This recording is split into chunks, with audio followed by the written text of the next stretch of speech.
Voilà, lors de notre conférence du 23 septembre, il y avait un monsieur qui est sur le thème « Je voudrais croire mais ». Il y a un monsieur qui était là, dans la salle, et qui était vraiment très attentif. Il a pris énormément de notes, et puis à la fin, pour ceux qui étaient là, il a fait quelques commentaires, puis il a posé des questions. Et en particulier, il a souligné le fait, à travers ce qu'il a compris de la conférence, puis de ce qu'il savait, que la croyance, ce n'est pas la foi. On peut effectivement croire en Dieu, pas pour autant qu'on a foi en Dieu. La Bible d'ailleurs nous dit que les démons croient en Dieu et qu'ils tremblent. Donc la foi, c'est autre chose. Et puis il a souligné aussi qu'il avait compris que la foi passe forcément par Jésus. Le fait de rentrer en relation avec Dieu nécessite de s'approcher de lui à travers l'œuvre et la personne de Jésus. Et puis il a posé cette question, cette remarque, disant, mais finalement, est-ce qu'il n'y a pas dans la foi une part de révélation de la part de Dieu? Le cœur est ouvert, l'homme a envie de découvrir Dieu, mais est-ce qu'il n'y a pas à un moment donné une part de révélation? Et puis il a raconté l'histoire d'un prêtre, j'ai oublié son nom, peu importe, reconnu, influent, qui un jour a vécu une expérience particulière, alors qu'il s'est recueilli, où il a eu le sentiment qu'il découvrait Dieu d'une manière différente. Oui, c'est vrai, il y a dans la foi une part de révélation, quelque chose qui tient du miraculeux de Dieu, qui passe par une prise de conscience particulière de notre situation de pécheur perdu, ce que la Bible appelle la conviction de péché. Une prise de conscience qu'un jour nous serons confrontés à la justice implacable de Dieu et à son jugement, mais aussi qui prend conscience qu'il est possible pour nous d'être en paix et de pouvoir dire « je suis sauvé ». Pas parce que je suis meilleur que les autres, c'est ce qu'on va voir aussi ce matin, mais parce que j'ai accepté le Sauveur dans ma vie. De pouvoir dire « je connais Dieu », pas seulement parce que je connais des choses sur Dieu, mais je connais Dieu comme un Père. Je sais qu'il m'aime. J'ai l'assurance qu'il a pardonné mes péchés, qu'il a pris les rênes de ma vie, qu'il est devenu mon Seigneur. Seigneur Jésus, Seigneur, ça veut dire maître. Je sais qu'il prend soin de moi et je sais qu'un jour je le verrai. En sorte qu'être chrétien, selon la Bible, ce n'est pas une morale, ce n'est même pas une religion pratiquée qui serait meilleure que les autres, ce n'est même pas avoir une vie de prière, mais c'est, parce qu'on peut prier sans connaître Dieu. Mais être chrétien, selon ce qu'enseigne la Bible, c'est vivre une relation personnelle avec Dieu, l'assurance qu'on est devenu fils de Dieu et qu'on peut s'approcher de lui à travers l'exemple de Jésus. Et Jésus, justement, dans les évangiles, expliquera que oui, il faut une révélation de la part de Dieu. Un jour, un homme religieux, un homme droit, qui s'appelle Nicodème, qui était troublé par ce qu'il savait et ce qu'il voyait faire de Jésus, est venu le trouver de nuit. Il n'osait pas trop s'approcher. Il y a beaucoup de gens qui sont comme ça. Il y a une part de crainte de se dire, voilà. Alors il s'approche de lui et puis il dit, mais personne ne peut faire les miracles que tu fais s'il n'est pas envoyé par Dieu. Alors explique-moi. Et Jésus va lui répondre une phrase qui pour lui va être obscure. Il va lui dire, si un homme ne naît de nouveau, il ne peut pas voir, et il répétera cette phrase en disant, il ne peut pas entrer dans le royaume de Dieu. Et cet homme, Nicodème, va dire, mais alors ça veut dire quoi? Ça veut dire qu'il faut que je retourne dans le sein de ma mère avec cette jeunesse. Et Jésus est en train de parler d'une expérience particulière que Dieu veut faire dans nos vies, qui est une nouvelle naissance, un changement de nature, le jour où Dieu se révèle dans nos cœurs et dans nos vies. Et cette expérience de la nouvelle naissance qui va faire d'un homme un enfant de Dieu, qui va faire d'un homme un croyant véritable, elle concerne aussi bien des hommes religieux bien sous tout rapport, comme pouvait l'être Nicodème, ou ce jeune homme riche qui un jour est venu vers Jésus en disant, il n'avait pas la paix alors qu'il vivait une vie morale, qu'est-ce que je dois faire pour être sauvé? Elle concerne aussi bien des hommes religieux fanatiques, comme cet homme Paul, qui est celui qui nous a livré un bon nombre de livres du Nouveau Testament, et qui, avant de connaître Jésus dans sa vie, croyait connaître Dieu, et était complètement intolérant, complètement violent, et Dieu va un jour percuter sa vie et transformer son existence pour faire de lui un homme nouveau. Elle concerne aussi bien des hommes et des femmes de mauvaise vie. Un jour, Jésus était à table chez quelqu'un, et une femme de mauvaise vie, quand on dit ça, ça veut dire la réputation qu'elle avait, s'est approchée en apportant un vase, et elle a pleuré, elle a versé ce vase de parfum sur les pieds de Jésus, Et les gens qui étaient là la regardaient avec jugement, disant « Ah, si cet homme était prophète, il saurait qui et de quelle espèce est cette femme ?» Vous imaginez, normalement une espèce, c'est un animal. Il y avait ce regard condescendant. Et Jésus, qui savait la pensée de leur cœur, nous dit la Bible, va expliquer que cette femme, elle pleure, elle donne beaucoup parce que ses nombreux péchés ont été pardonnés. Elle a beaucoup aimé, mais celui à qui on pardonne peu, aime peu. Et finalement, on a besoin de réaliser le pardon de Dieu. On pourrait multiplier les expériences. Et c'est important pour nous de réaliser et de comprendre qu'on ne naît pas chrétien, mais qu'on le devient. C'est une phrase d'un père de l'Église qui s'appelle Tertullien, qui date du IIIe siècle, et qui exprime l'idée que être chrétien, c'est bien être passé par une expérience dans sa vie, en sorte que si Jésus a marqué l'histoire avec un grand H, on est en 2017, il est important pour nous de savoir si oui ou non Jésus a aussi marqué mon histoire. Et je peux dire, il y a un avant et il y a un après. Même si on n'est pas capable peut-être de dire le jour précis, c'est pas grave. Mais on peut dire, avant je ne connaissais pas Dieu et maintenant je connais Dieu, quelque chose a changé. Cette expérience est une expérience nécessaire. Avons-nous goûté à la bonté du Seigneur? On est en cette année 2017, on est en train de fêter ce qu'on appelle les 500 ans de la Réforme, qui a donné lieu au mouvement protestant et qui a donné lieu aussi au mouvement baptiste.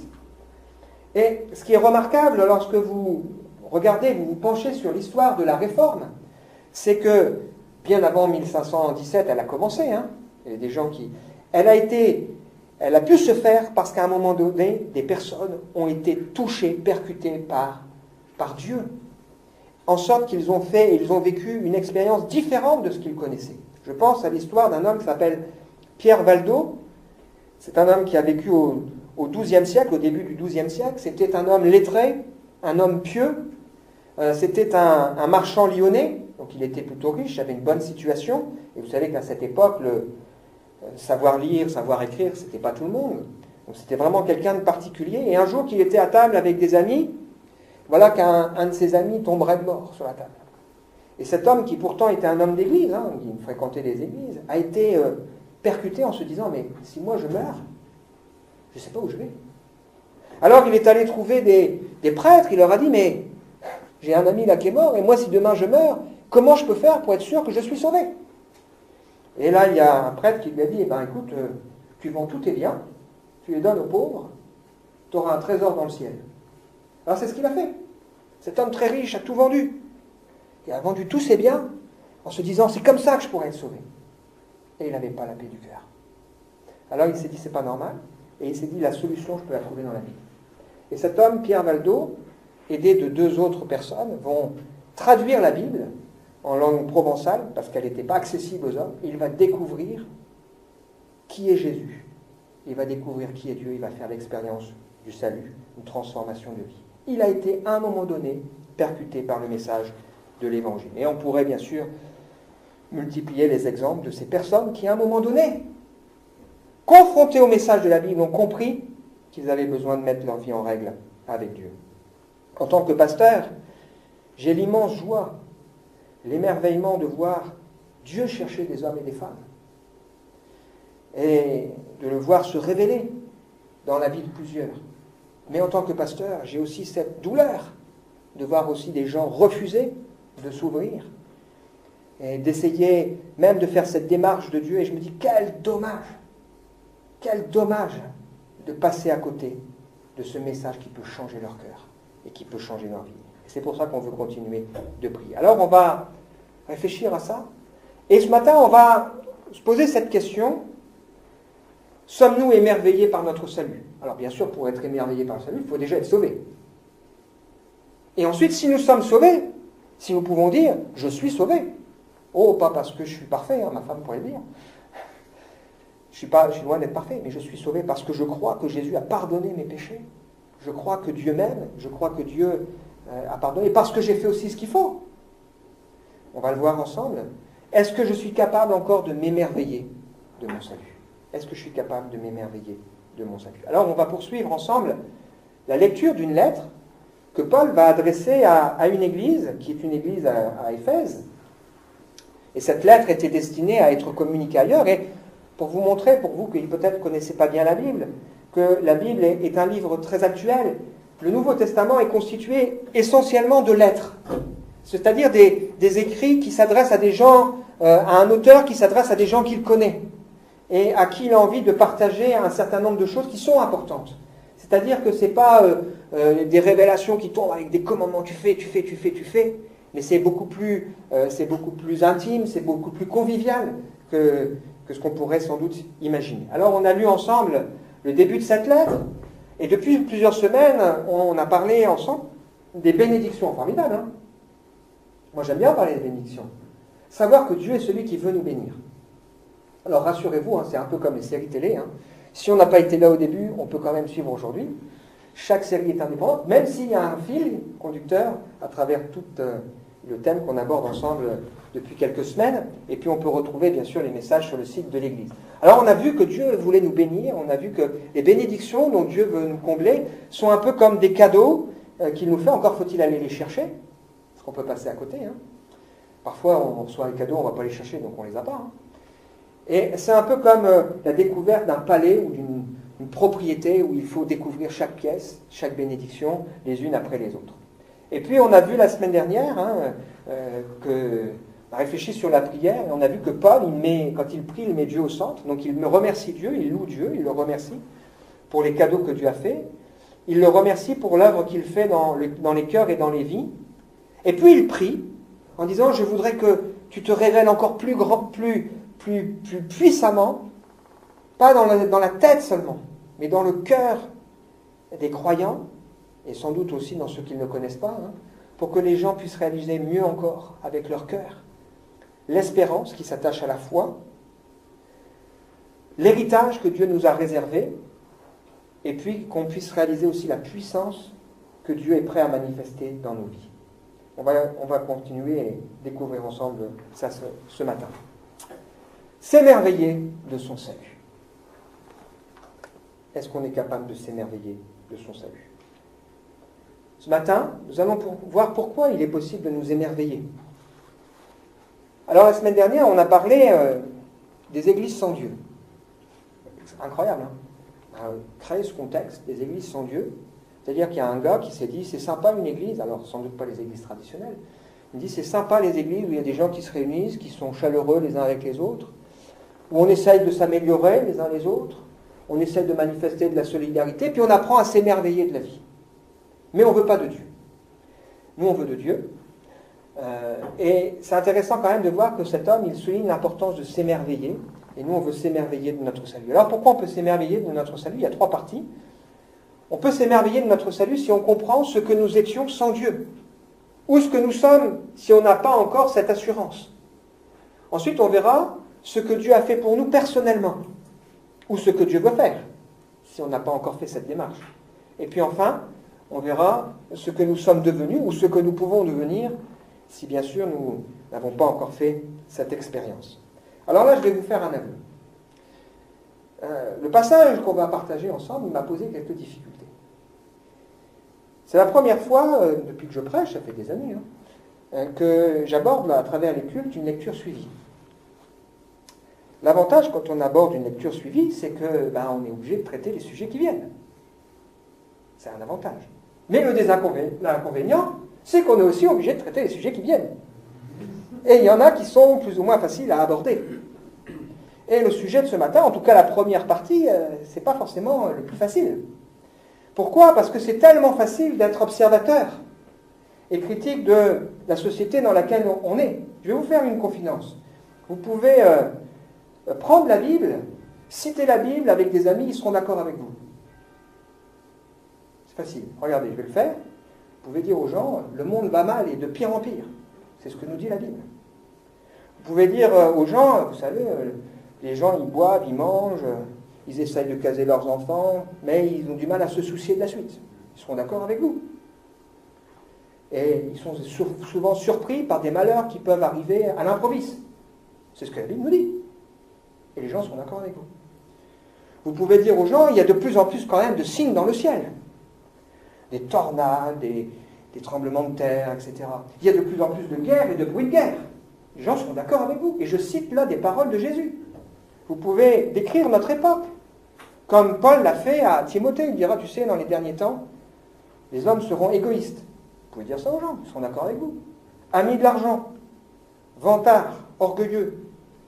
Ils insulteront Dieu, ils seront rebelles à leurs parents, ils seront ingrats, ils respecteront plus rien, ils seront durs, sans pitié, calomniateurs, violents, ennemis du bien, cruels. Les gens sont traîtres, emportés, enflés d'orgueil. Les gens seront d'accord avec vous.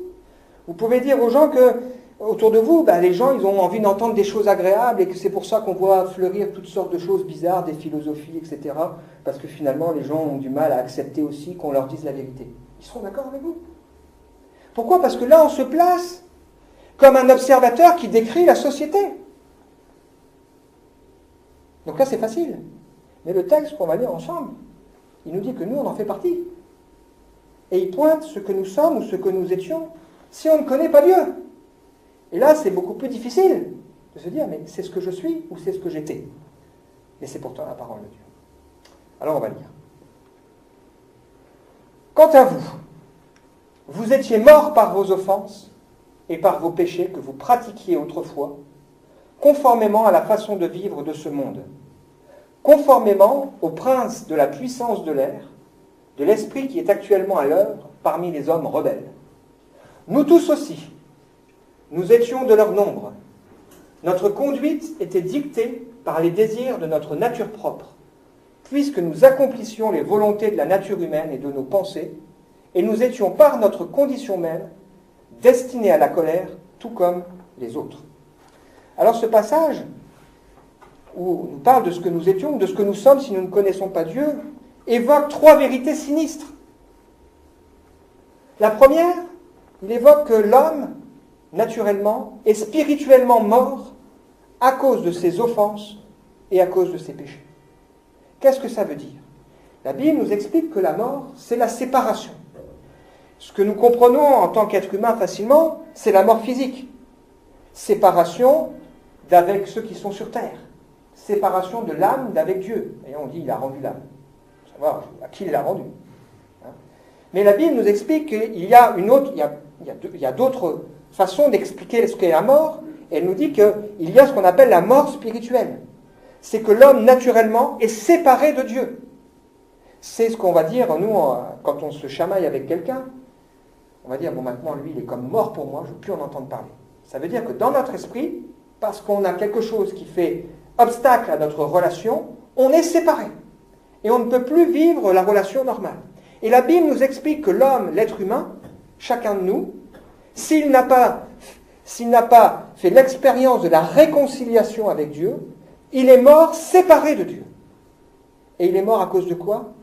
À cause du péché. Et à cause des offenses qu'il a commises. Et vous vous rendez compte, ce terme, il est fort. Il parle d'offense. Ça vous est déjà arrivé d'être offensé ? Pas agréable, hein ? Quand on est offensé, c'est pas seulement bon, quelqu'un m'a fait du mal. Mais ça veut dire quelqu'un m'a blessé, il m'a touché dans ce que j'avais quelque chose de cher.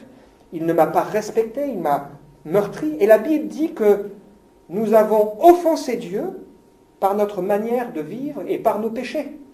Et à cause de cela, nous sommes séparés de Dieu. Alors parfois les gens disent, il est où Dieu ? Moi je ne sais pas.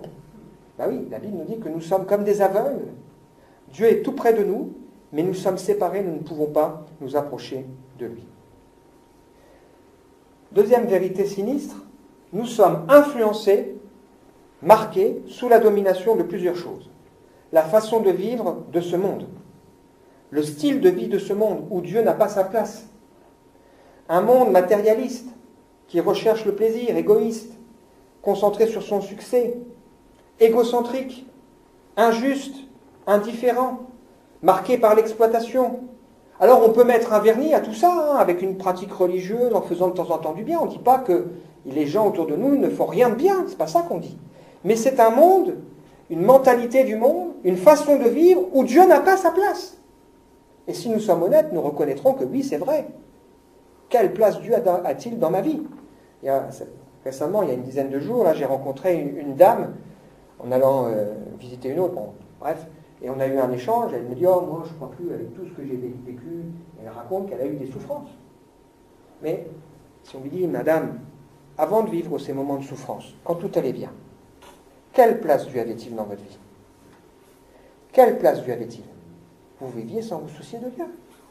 Nous sommes dans un monde qui est marqué, influencé par la façon de vivre sans Dieu, qui est aussi sous la domination et influencé par le prince de la puissance de l'air, c'est-à-dire le diable.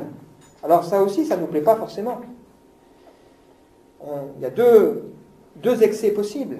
Soit l'excès de voir le diable partout, et c'est en plus d'autant plus vrai dans certaines civilisations où on a tendance à spiritualiser beaucoup de choses, à tort ou à raison parfois.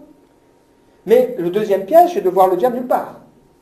Et je pense qu'il quand même, il n'est pas difficile pour nous de comprendre que le diable influence des hommes qui vont, par exemple, faire du mal aux enfants, qui vont aller détruire, qui vont aller faire des actes barbares.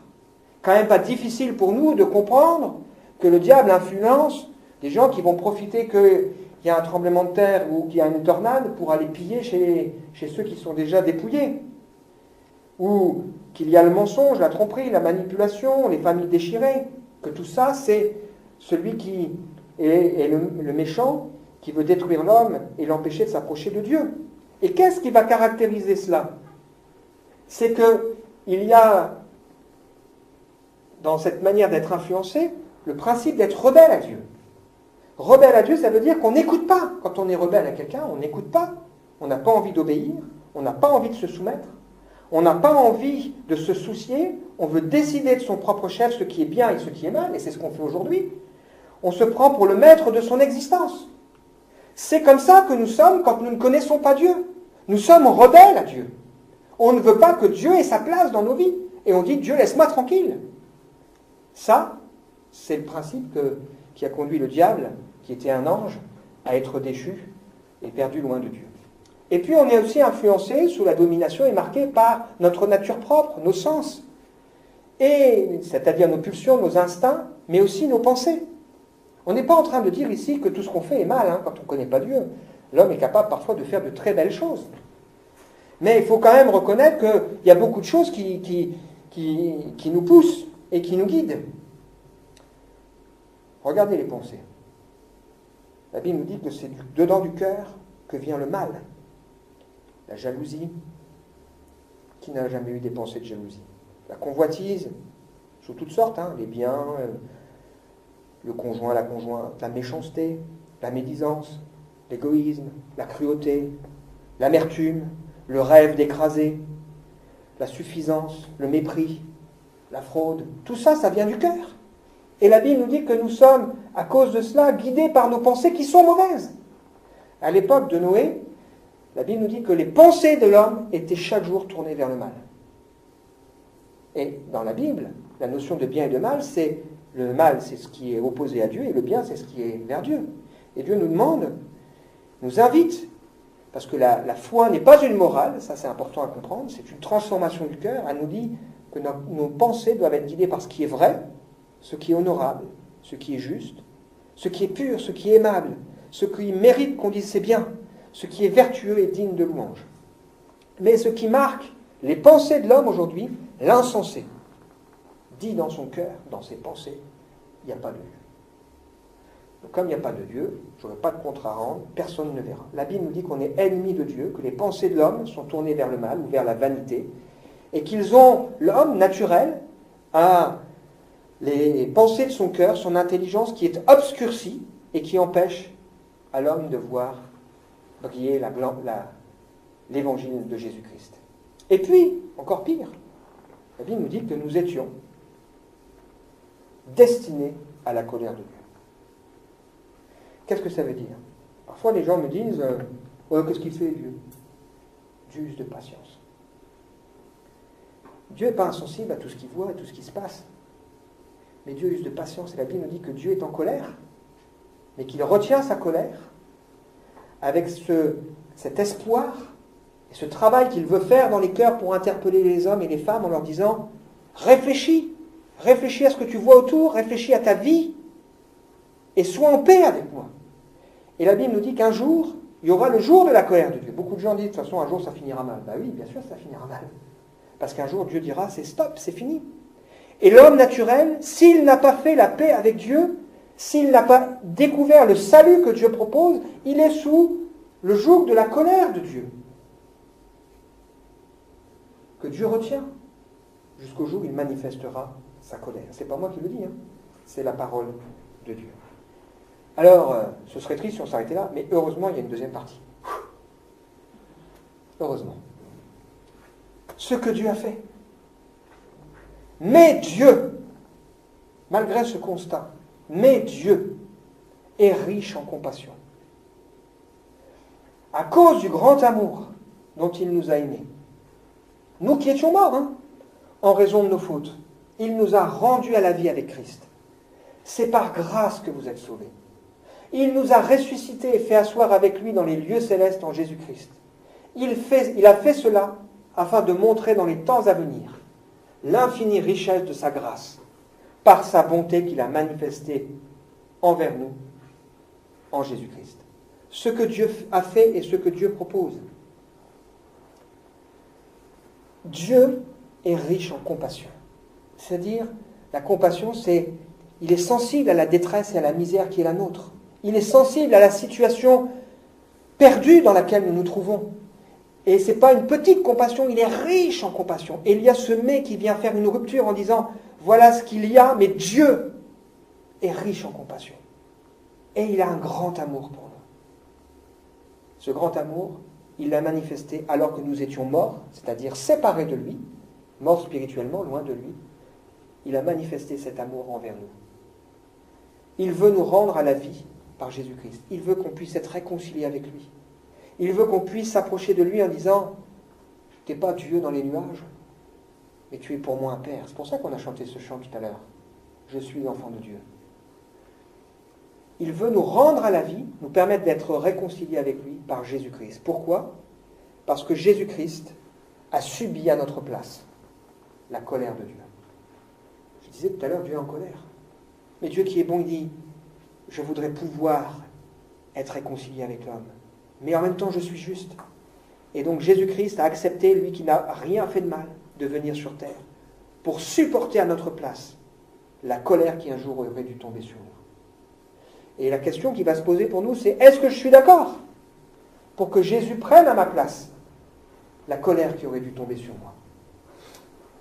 Et la Bible nous explique ici que Dieu fait ce que Dieu propose. Il propose de nous accepter dans son royaume. Si vous lisez le début des évangiles, vous verrez qu'il y avait un homme qui s'appelle Jean-Baptiste, qui était sa mission à lui, qui était le cousin de Jésus.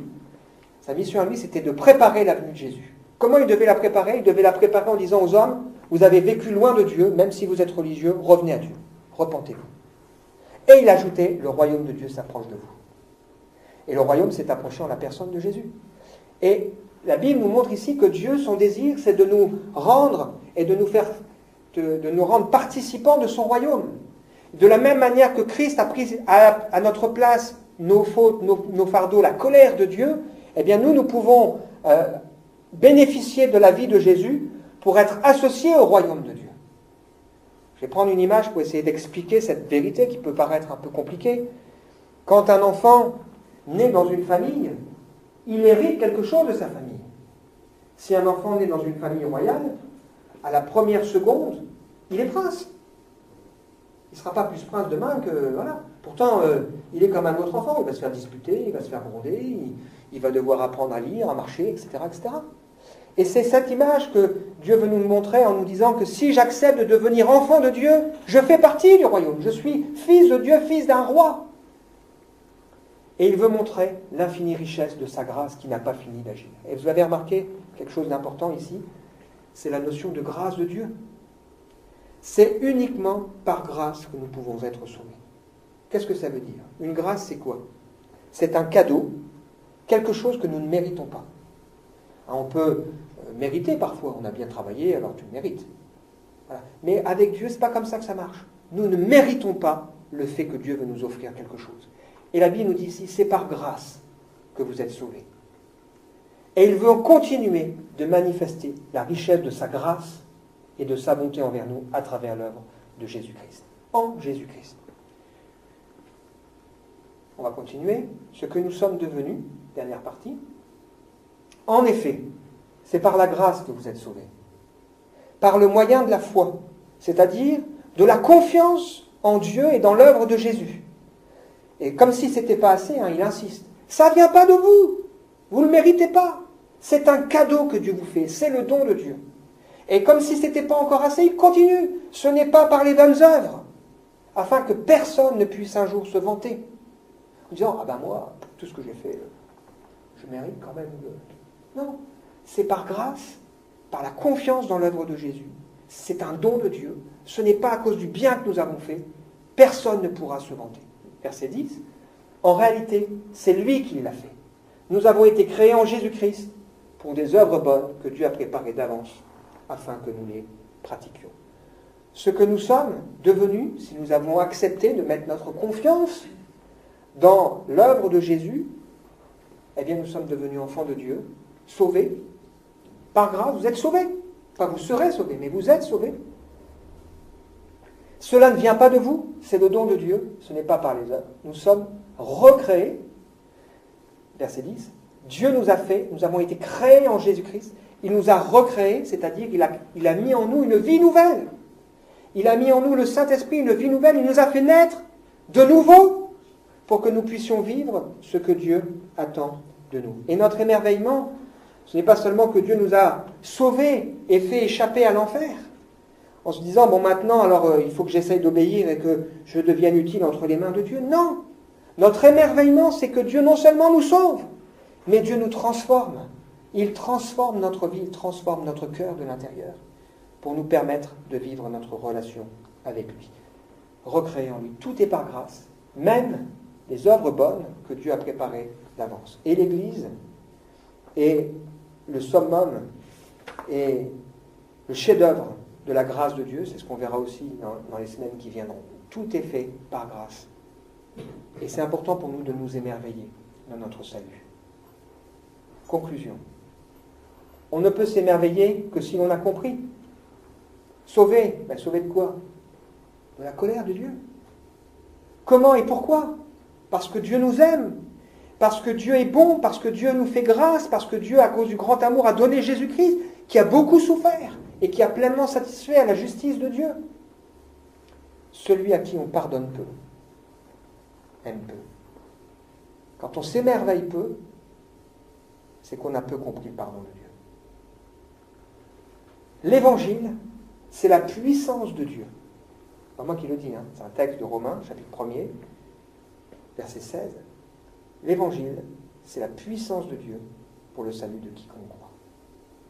Cette puissance de Dieu, Jésus a manifesté plusieurs fois sa puissance. Il a guéri des hommes, il a multiplié les pains à la foule, il a calmé la tempête, il a chassé des démons, il a commandé aux flots et à la mer. Cette puissance n'est rien par rapport à la puissance qu'il faut et qu'il a fallu pour que Dieu puisse nous sauver et nous recréer. Cette puissance infinie de Dieu pour le salut de quiconque croit, qui nous assure le pardon de nos péchés. Que Dieu illumine les yeux de nos cœurs pour que nous puissions comprendre l'infinie puissance de Dieu envers nous qui croyons. Manifesté dans la résurrection de Jésus, c'est ce qu'on a vu la semaine dernière, et manifesté aussi à travers notre salut. Quel miracle! C'est pour ça qu'on ne peut pas sauver nous-mêmes. On est incapable de changer notre cœur.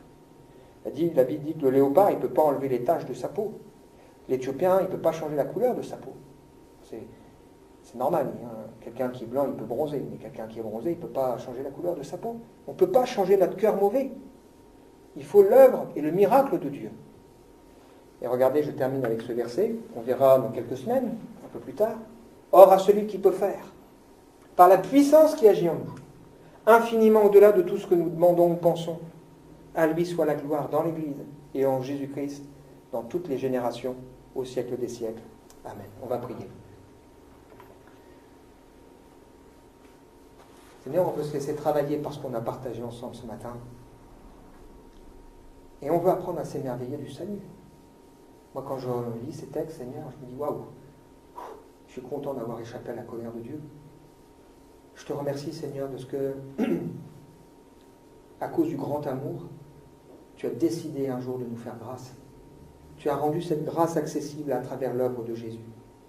Je suis reconnaissant, Seigneur, de ce que tu as non seulement pardonné mes péchés, mais de ce que tu m'as fait naître à la vie nouvelle. Et je veux te prier ce matin pour que tu puisses nous travailler les uns et les autres, nous montrer que tu nous aimes et que tu veux nous accorder cette grâce. Tu veux nous accorder aussi cette puissance de transformation de vie, cette puissance de délivrance.